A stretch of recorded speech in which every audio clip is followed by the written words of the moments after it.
Now, anthropologists unearthed the Cochise culture in southeastern Arizona and estimated that it may have been as much as 35,000 years old.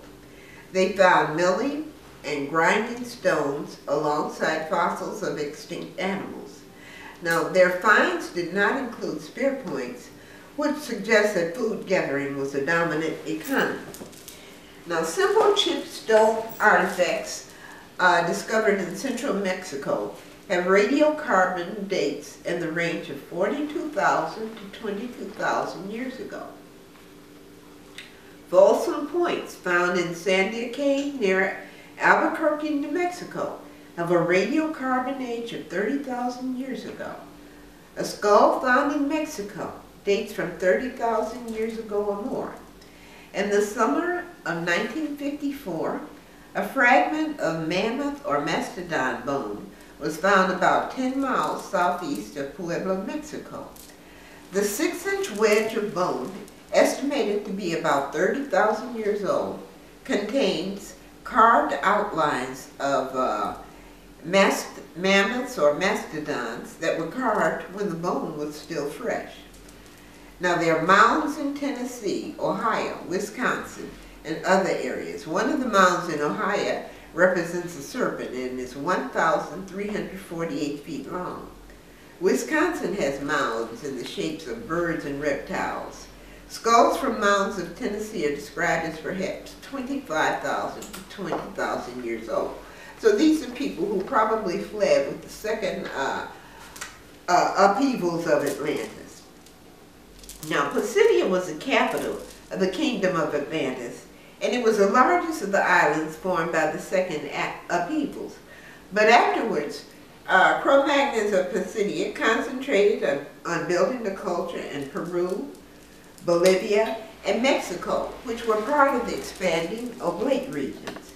Casey often used the terms Mu and Lemuria, seemingly interchangeable. The names refer to portions of the same landmass. Casey stated that the continent of Mu, uplifted from the sea, and the Mu civilization existed during and between the second and third upheavals in Atlantis. Now, Seth stated only that the continent of Mu and its civilization did exist. Okay, now, a period of intense cold began around 29,000 years ago. This is when did they overthrew Atlantis, or they disrupted everything around 30,000 years ago. The second upheavals, and then a period of intense cold began. Gravettians made paintings and carvings in Ruffinique Cave, France. Now, these are some of the paintings they took copies of from Ruffinique, France. And it contains images of mammoth and woolly rhinoceros. And Gravettians of France became nomadic mammoth hunters. Now, this is a mammoth. This is a small one, though. But mammoth were a category of elephants ranging from 9 to 13 feet tall at the shoulders, with very long tusks that curved forward and then inward. I wonder what they could do with those. Anyway, their huge, heavy bodies were covered with woolly fur, overlaid with shaggy, dark hair. A thick layer of fat beneath the skin, especially around the shoulders, gave the mammoth protection against the cold of glacial ages. But the mammoth provided food, hide, fat or grease, and large quantities of bone for fuel, tools, and building materials. Fossil mammoth ivory was previously so abundant that it has been exported from Siberia to China and Europe since medieval times. Now, Jack Weatherhawks wrote, the earliest actual remains of man-made buildings date from this time, around 29,000 years ago, and come from Czechoslovakia, southern Russia, and Siberia. Now, all of them appear to have belonged to mammoth hunters of Gravettian culture, as these people coming out of, these slave-descended lines coming out of France. Now, their highly specialized way of life obliged them to live in caveless country even during the winter season. One group of 3 huts lying within a few hundred meters of one another is in the Pavlov Hills in Czechoslovakia. All 3 are set near small springs and on a specially prepared floor, hollowed from the slope of the hill. Not very much more can be reported of the 3rd of these houses, as it has only been partly excavated. But the remaining 2, standing 262 feet apart, are of very great interest. One of them was roughly oval in plan, and 5 hearths in shallow depressions ringed with flat stones laid along the center line, while small pits that may have been used for storage had been dug just inside the house wall. Now, these are copies of those. This is how their huts looked. This is a reconstruction, an artist, how they think they looked. Okay, now the Oder River is a major river in Northern Europe.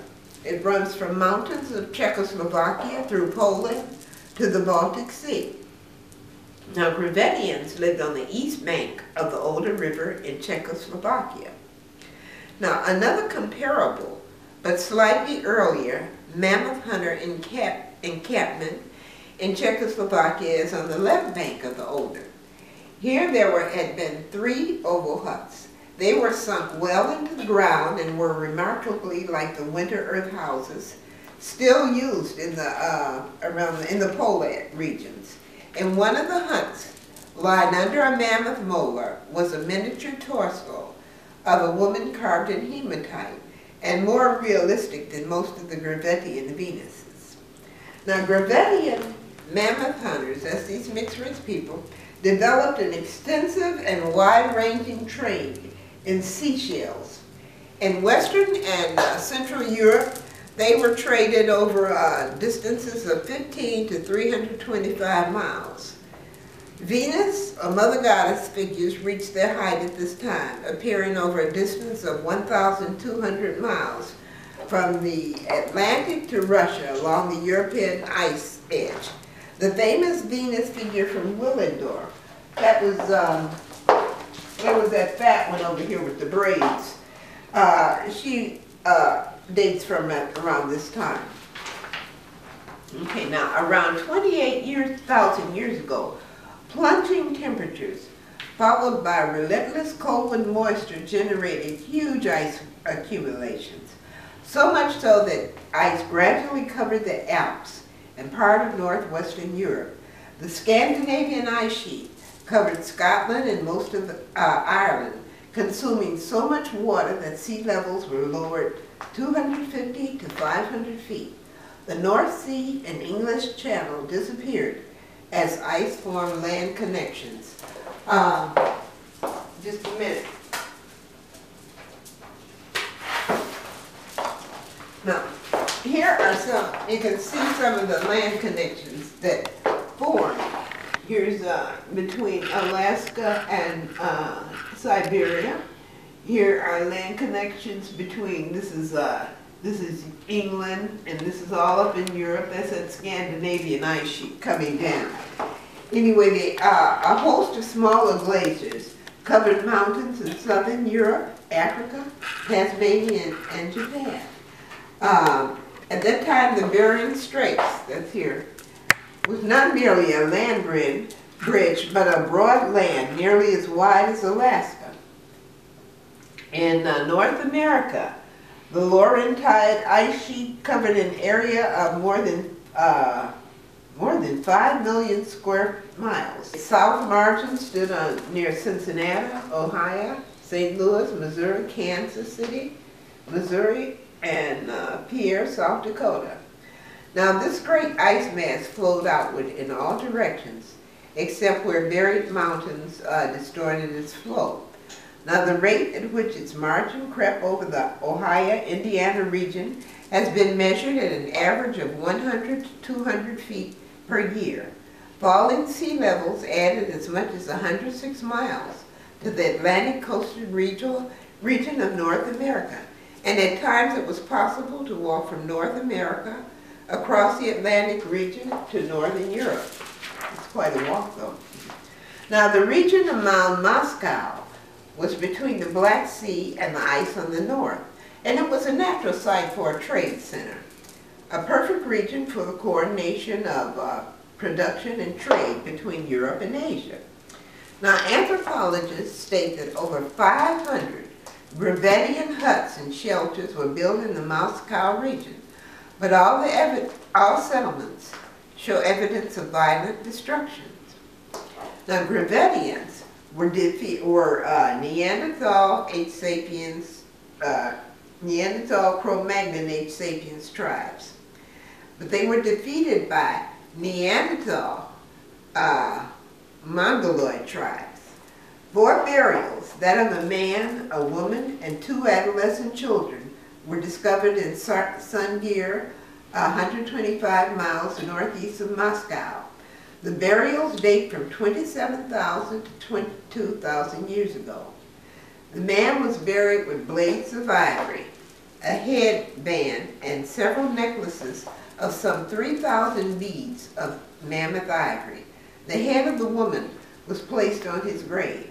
The 2 children were buried head to head in a double grave with over 10,000 ivory beads, rings, ornaments, teeth of Arctic fox, and 16 ornately carved weapons such as spears, daggers, and spear throwers.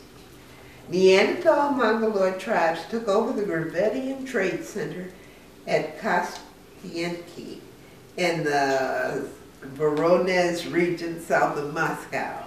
An encyclopedia report states, whereas it is possible that the prominent jaws of the Grimaldi skulls may be due more to restoration than nature, there can be no doubt of the Negroid combination of features in the skulls from this region south of Voronezh region south of Moscow.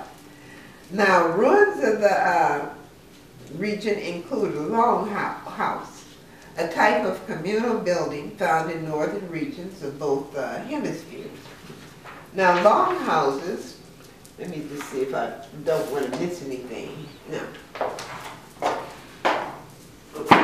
Longhouses were usually home for females who were being bred by nomadic priesthood armies, which those were the dominant males of the tribe. They were in that priesthood army. And the historians write, unless it was a men's club, it must presumably have been occupied in sections by a number of families. A domestic arrangement found in the longhouses of the northwest coast Indians of America.